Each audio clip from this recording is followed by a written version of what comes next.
World War I is from 1492 to 1775, when America was attacked by 7 countries simultaneously.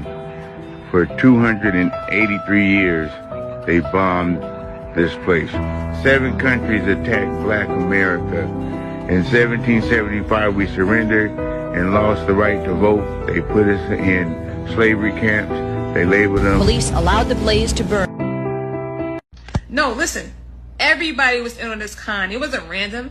It was a whole coordinated rewrite, down to the European colonizers and merchants who profited it, some African nations and middlemen who sold captives under pressure or for profit, settler governments and courts who changed legal categories and institutions such as the Dole rolls, the treaties, and the census that reclassified whole identities. Oh, but no, let's keep going.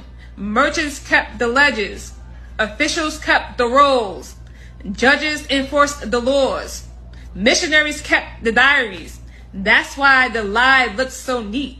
It had a whole workforce behind it. It was a whole network and system. Listen, Uncle Sam didn't lie alone.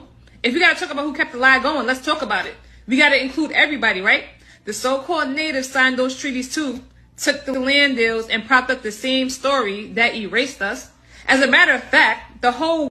We work many different ways, but perhaps the most common is that we will identify a third world country that has resources our corporations covet, like oil, and then arrange a huge loan to that country from the World Bank or one of its sisters.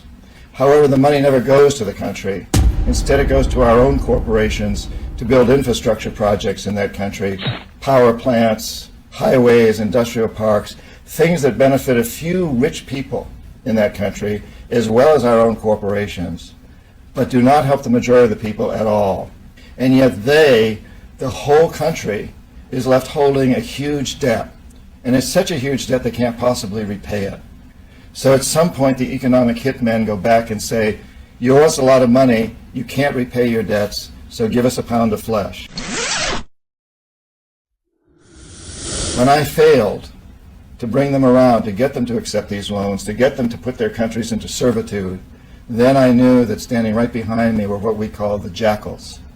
Both Jaime Roldos of Ecuador and Omar Torrijos of Panama were assassinated. All niggas want is comfortable oppression. Niggas is okay with being oppressed as long as it's comfortable. Master he slapped that nigga 10 times. He only slapped me 9. I'm all right with that. Master, we picked cotton for just 23 hours a day. Now, he didn't make us pick it sun up to sun up again, 24 hours. Niggas just want comfortable oppression. And niggas, and the system understands that we'll feed these niggas hope. We'll feed them false hope. We'll give them 1 or 2 niggas to idolize, to put up on a pedestal, to chase.